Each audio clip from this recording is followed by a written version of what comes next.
I was still half asleep in bed at 7 when my phone buzzed with a Snapchat notification. I grabbed it, hoping for a cute text from the guy in my econ class, or maybe a meme from Becca or Jade. Instead, a video popped up.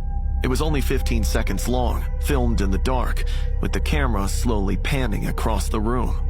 Dread crawled up as I watched. My throat tightened with each passing second, and heart started racing. I recognized the curtains, the ring light on the table, and that aesthetic poster pulled off from Pinterest immediately.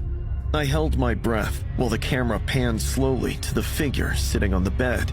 A painted red toe came into frame first, followed by some blonde curls, and finally, the face.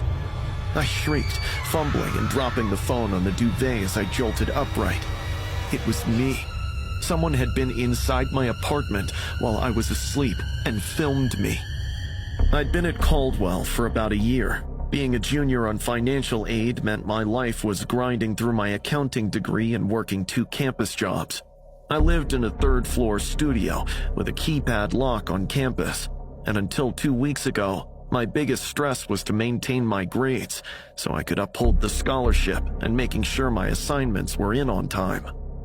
The first snap came on a weekend at 7:05 p.m. I was stuck in a massive study session, trying to fix a balance sheet error. Suddenly, my phone chimed with a Snapchat notification. I picked it up. It was a snap from a throwaway account called Your Reflection.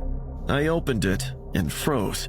It was a photo of me, taken from the foot of my bed at 2 a.m. I tried to reply, but there was nothing except for a default Bitmoji. I asked the person who it was, but didn't get any reply. I tried getting more details about the account, but it only had a Bitmoji and nothing else. I panicked, thinking maybe a creep had broken in or something, and hurriedly rang the building management.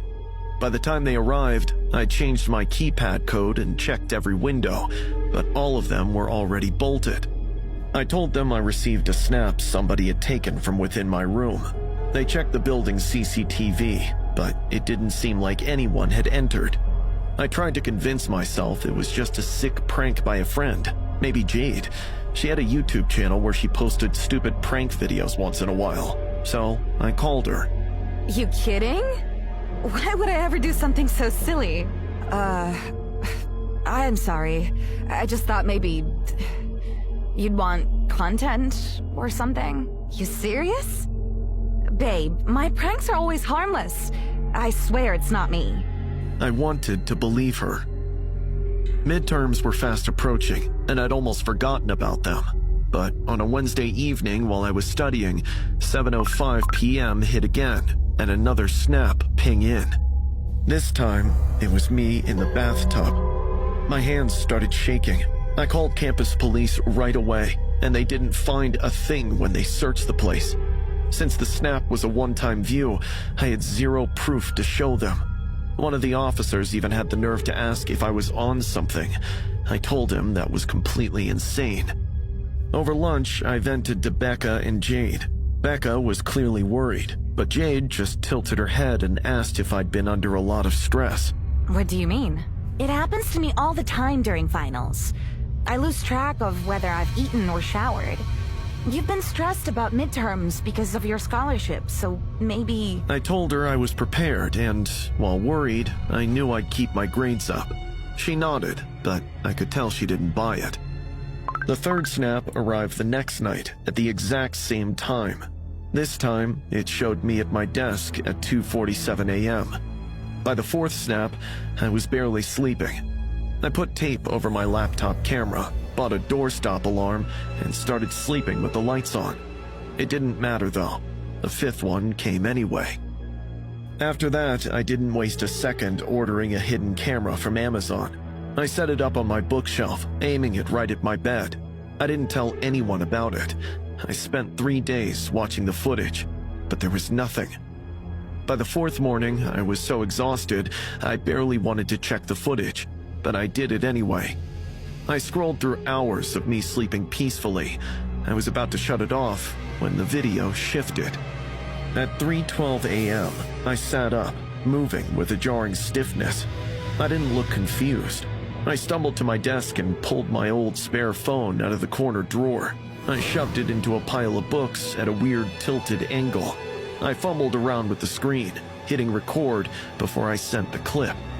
I walked back, collapsed onto the bed, and passed out again. My eyes were open the whole time, but my face was completely blank. I rewatched the clip a dozen times, hoping I'd see something that proved it wasn't me, but the clip didn't change.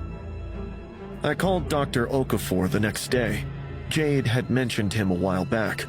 It took several weeks of sessions and tests before he could confirm it was a dissociative episode caused by extreme academic stress. He said it's more common than people think and totally manageable. We've been working on it for about 4 months.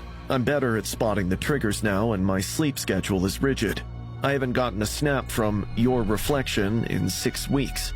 But I still keep that camera on the bookshelf, because the worst part wasn't the creepy messages. It was realizing that while I was dead asleep, my body was up and moving around as if I were there, but there was nobody home behind my eyes.